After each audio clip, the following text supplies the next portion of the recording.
Welcome back to Just One Question. And I am really excited today to welcome to the show my fellow stand-up desk enthusiast. As you see, she is standing up. Kristen Hartnagel. She is a professional speaker. She is a brand strategist with Brand Builders Group, and she's a personal coach.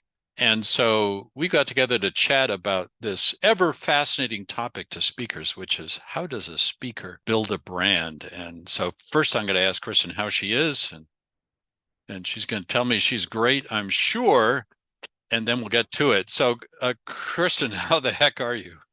Nick, it is so good to be here. I am doing well on this blustery Michigan day.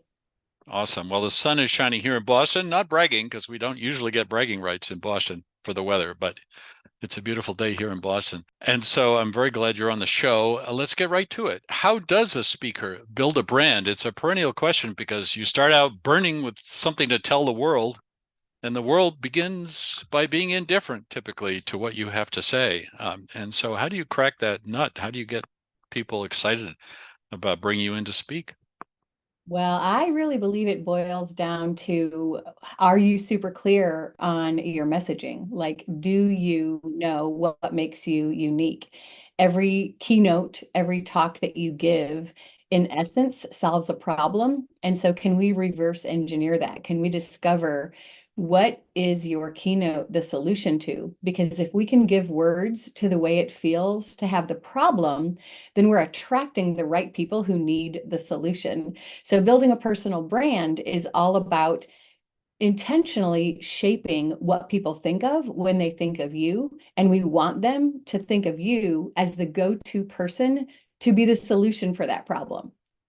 Well, that's excellent, and really gets to this idea that uh, we often talk about as the point of pain. What's the point of pain that the audience has that the speaker, that my speech will address?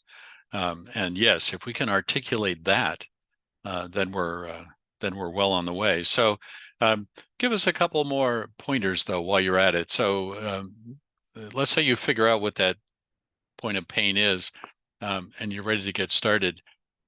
What would be a first thing that you would do, what you would tell a speaker to do? Should he go out or she go out and give free speeches? Should she talk to the local Better Business Bureau or the Lions Club or something like that? Do you start local? Um, how should I get Toastmasters? What should I do to get started? All of those things are fantastic ideas because nothing replaces stage time. If you can say that you've spoken for 100 hours, that's when you're going to have the kind of confidence level that things just flow through you and you're not still really in your head about what you're saying. So we always recommend to our clients to get stage time, whether that's speaking for free, speaking just on Zoom, just to get the practice and record it and be able to listen to it back and hear what worked and what didn't. But I think the messaging is the most important thing to dial in even before you start giving talks. Back to this idea of understanding the problem you solve.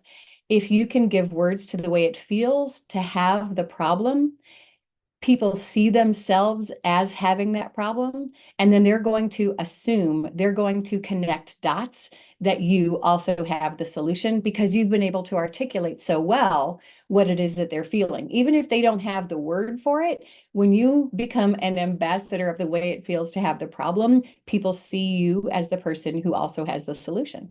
Yeah, that's right. It's that magic moment in the speech for the speaker when you see the audience starting to nod and go, "Yes, you've got it. You hit the nail on the head." And it's about doing that before you start to speak in Why should the somebody book you if yeah, yeah. exactly. If you're putting out in social media, wherever you're showing up, can you talk about that so that people can connect you with solving that problem? And that makes you more bookable for sure. Yeah, I often say it's like going into a doctor's office. Imagine how upset you'd be if the doctor said, here's a pill as you walk in the door, and you say, wait a minute, I haven't had a chance to tell you my symptoms yet. We humans love to get that you understand my problems, I understand your problems. We need to have that feeling that we're on the same page before we can start to talking our solution or the great ideas that we've built up. So I love that. Kristen has generously offered, while we're on this subject, a free strategy session with speakers to see how it might impact their business. And I'll put the link. There's a link to follow that will allow you to do this. But it's www.freebrandcall.com/KH. I'll say that again, www.freebrandcall, all run together, .com/KH to sign up. And Kristen, I just want to thank you for doing that because so many speakers find this whole area mysterious. They're focused on their speaking and their content creation, of course, and their expertise, and that's what has got them to this point of thinking they might want to speak. And the mystery of how you crack open that marketplace is a huge subject for all speakers. And so I really appreciate your willing to chat with us today and to offer more advice to speakers who want to take it further. So, Kristen Hartnagel, thank you for being on Just One Question. Great to see you. My pleasure. It's been so nice to be with you today.